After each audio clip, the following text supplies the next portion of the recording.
K-pop fashion isn't just about looking good on stage. It has reshaped global fashion trends, challenged Western beauty standards, and turned music videos into runway shows. From H.O.T's Baggy jeans to New Jeans' Y2K revival, let's take a journey and get inspired through 5 generations of K-pop fashion. I am someone who's been obsessed with every generation of K-pop, so watching this evolution has been like witnessing fashion history in real time. Each generation curated their own trends, exported them globally, and made me want to go on shopping spree and completely change my wardrobe overnight. Today we're breaking down exactly how each generation established their own visual identity, influenced global fashion, and paved the way for the next. We'll talk about the stylists, the cultural moments, the controversies, and yes, I'll definitely be sharing some very personal opinions about which era had the best styling because let's be honest, we all have favorites. Also, I hope you get some real outfit inspirations from this. One last thing before we jump in, please make sure to hit the like and subscribe button and the notification bell, because I'd love to continue to explore this topic and you don't want to miss any of it. Also, drop a comment letting me know which K-pop fashion era you think was the most influential. I genuinely can't wait to see your thoughts because this topic is so subjective and everyone has such strong opinions. Alright, now enough with the introduction. Let's just start from the very beginning. First generation, the foundation. Picture this. It's the mid-90s. South Korea is just beginning to emerge as a cultural force, and fashion is, well, let's just say it was a very different time globally.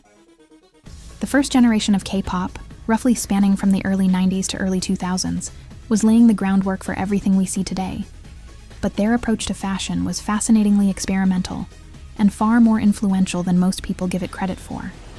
Let's start at the very beginning with Taiji and boys, often credited as the godfathers of K-pop. These 3 men were serving looks that were equal parts American hip-hop influence and Korean street style. But what's fascinating is how they localized international trends. Their baggy jeans weren't copying American hip-hop. They were adapting the silhouette for Korean body types and cultural sensibilities. The oversized shirts, bucket hats, and chunky sneakers were revolutionary for Korean television at the time. But here's what I find most interesting about Taiji and boys' fashion impact. They established the principle that K-pop groups could use fashion to challenge social norms. Their styling was deliberately provocative for conservative Korean society in the 90s. The way they wore their clothes, the attitude they projected through fashion choices. It was rebellion disguised as pop music, and fashion was their primary tool for that rebellion. And we have to talk about their hairstyles. The experimentation with color and texture was just beginning, but you could already see the seeds of what would become K-pop's signature relationship with hair as a fashion statement. Yang Hyun-sek's blonde highlights, Lee Juno's textured cuts. They were treating hair as an accessory in ways that Korean entertainment hadn't seen before. Then came H.O.T. And honestly, these 5 guys deserve their own fashion documentary. Moon Hee-jun, Jang Woo-hyuk, Tony An, Kangta, and Lee Jae-won were serving looks with a capital L. But more importantly, they were establishing the template for how K-pop fashion could tell stories and build fan relationships. Let's break down their concept versatility because this is where K-pop fashion really started becoming strategic. For Candy, they were all in bright, colorful casual wear, very approachable, very boy next door. The styling was deliberately innocent and youthful because they were targeting teenage fans and conservative parents simultaneously. But then for We Are the Future, they'd switch to all black everything with leather and chains, giving us early emo vibes before emo was even fully a thing. Tony An's individual impact on Korean fashion cannot be underestimated. The man was genuinely ahead of his time. His styling choices influenced an entire generation of Korean youth. The frosted tips, the layered necklaces, the way he mixed casual and dressy pieces, it was new for idol fashion at the time. On the other hand, Kangta's more polished romantic styling showed that male idols could embrace softer, more elegant aesthetics without losing their appeal. Moon Hee-jun's styling often emphasized his leadership role through slightly more mature pieces, while Jang Woo-hyuk's highlighted his dancing with more athletic-inspired looks. Even Lee Jae-won, often considered the quiet member, had distinct styling that played up his mysterious artistic image. This individual characterization through fashion within group coordination, that's pure K-pop DNA. What H.O.T really established was the idea that idol fashion should be aspirational but achievable. Fans could recreate elements of their looks without needing luxury budgets. This accessibility became a cornerstone of K-pop fashion philosophy that we still see today. On the female side, we have S.E.S, there was Eugene, Shu, and Bada. These girls were establishing what would become the template for girl group fashion, but their impact was far more complex than simple trend setting. Their styling was revolutionary because it showed that girl groups could be both innocent and sophisticated, cute and mature, depending on the concept. The incredible "I'm Your Girl" era styling was very much rooted in 90s American pop. Think Spice Girls meets TLC. But Dreams Come True showed this evolution toward more elegant, coordinated styling that would influence girl groups for decades. The way they transitioned from colorful, playful outfits to sophisticated, monochromatic looks showed that girl groups could grow with their audience. Eugene's styling was often more feminine and delicate, emphasizing her visual role, while Shu's was slightly more tomboyish, reflecting her personality and appeal to different fan demographics. Bada's styling balanced the two, often serving as the visual bridge between different concepts. These subtle differences within group cohesion became a K-pop styling principle that we still see today. Fin.K.L, Lee Hyori, Joo-hyun, Lee Jin, and Sung Yuri brought something completely different to first-generation girl group fashion.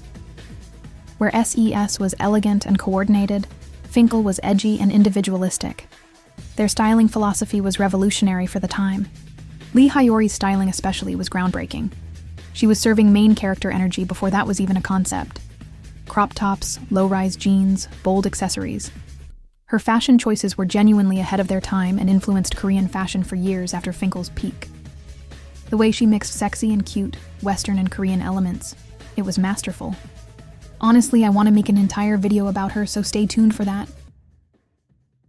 Now, this is not a completed analysis of first-generation girl group fashion if we don't discuss Baby V.O.X, because in my very correct and very factual opinion, they were the most fashion-forward group of the entire first generation and don't get enough credit for their influence. The Baby V.O.X members are Kim Easy, Lee Heejin, Shim Eunjin, Yoon Eunhae, and Kan Myun.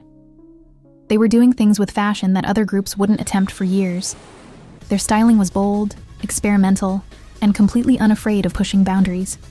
They were mixing high fashion with streetwear, incorporating avant-garde elements, and using fashion as genuine artistic expression. Let's talk about their get-up era styling, because this comeback was genuinely revolutionary. The mix of futuristic elements with casual wear, the way they incorporated technology-inspired accessories, the bold color combinations. It was like they were from the future. And killer era styling was even more experimental. Leather, metallics, asymmetrical cuts. They were serving looks that wouldn't have been out of place in high fashion editorials. These are some of my favorite looks I could find. I wish some of these outfits would make a comeback. Yoon Eunhae's styling evolution especially fascinated me. She went from the cute member to the fashion icon, and you could see her personal style developing through their concept changes. Meanwhile, Kan Myun had that edgy, rock-inspired style, and without a doubt, she influenced an entire generation of Korean fashion. Kim Easy's sophisticated approach showed that idol fashion could be genuinely elegant. Kim Easy had that typical Y2K look, the look that immediately comes to your mind when you think about the 2000s. Hip-hop inspired, hot, not afraid of accessories. There is no thing as too much. Now, Heejin had, in my opinion, the best styling of the group. Picture this: jet black hair, razor-sharp eyeliner. She looked like she just walked out of a cyberpunk film. Heejin didn't just wear outfits. She commanded them. Sometimes she gave high fashion. Sometimes she served casual but cool girl outfits. Sometimes cute and girly. She really looked low effort, maximum attitude. What Baby V.O.X really brought to K-pop fashion was the idea that groups could be genuinely experimental without alienating audiences. Their styling was bold and sometimes weird, but it was always cohesive and always supported their musical concepts. They proved that K-pop fashion could be art, not just coordination. Moving to other male groups, Jin brought hip-hop authenticity to K-pop fashion that felt genuine rather than costumey. Their styling was more connected to actual street fashion and hip-hop culture, which influenced how later groups would approach hip-hop concepts. Meanwhile, Klon's styling was interesting because they played with more mature, sophisticated looks that appealed to older audiences. Their fashion choices were less about youth appeal and more about artistic credibility. I also have to talk about Do, who brought R&B-inspired fashion that was smooth and sophisticated, showing that K-pop fashion could be genuinely cool rather than just cute or energetic. Now, these are a few groups that came to my mind when I thought about making this video. However, there are so many others who are just as memorable and influential. I'll put some of my favorites on the screen. What's fascinating about first-generation fashion is how it established principles that we still see today. The importance of hair as a fashion statement, the concept of coordinated group outfits that allow for individual personality, the idea that fashion should support musical concepts, and the principle that idol fashion should be aspirational but achievable for fans. We also have to consider the cultural context. These groups were working within much more conservative social standards than later generations. Their fashion choices had to navigate traditional Korean values while still appealing to young audiences who were becoming more globally aware through increased media access. The relationship between first-generation groups and the fashion industry was also completely different. Unlike current times, these weren't strategic brand partnerships, but stylists working with limited budgets to create maximum impact. The creativity that came from those restrictions was genuinely impressive. First-generation groups were primarily absorbing international influences rather than creating them, but the way they adapted and interpreted Western fashion trends was already showing the innovation that would make K-pop fashion globally influential.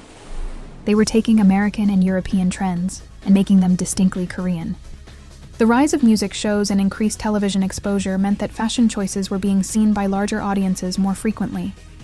This created pressure for more frequent concept changes and higher fashion standards, which pushed the industry toward the rapid concept evolution we see today. First-generation groups also established the connection between idol fashion and fan culture. Fans were already trying to recreate idol looks. Fashion became part of fan identity, and idol fashion choices started influencing youth fashion more broadly. Personally, I think we don't give first-gen fashion enough credit. Yes, it was heavily influenced by Western trends, but the way Korean stylists adapted and interpreted those trends was already showing the innovation that would make K-pop fashion globally influential. Plus, let's be real, some of those H.O.T leather looks were actually ahead of their time and wouldn't look out of place in today's fashion landscape. The first generation's fashion impact was primarily domestic, but it was crucial for establishing the framework that every subsequent generation has built upon. They created the language of K-pop fashion, coordination with individuality, concept-driven styling, fashion as storytelling, and the idol as fashion. But if first-generation fashion was about laying this incredibly complex and innovative foundation, second generation was about taking those principles and building an entire fashion empire.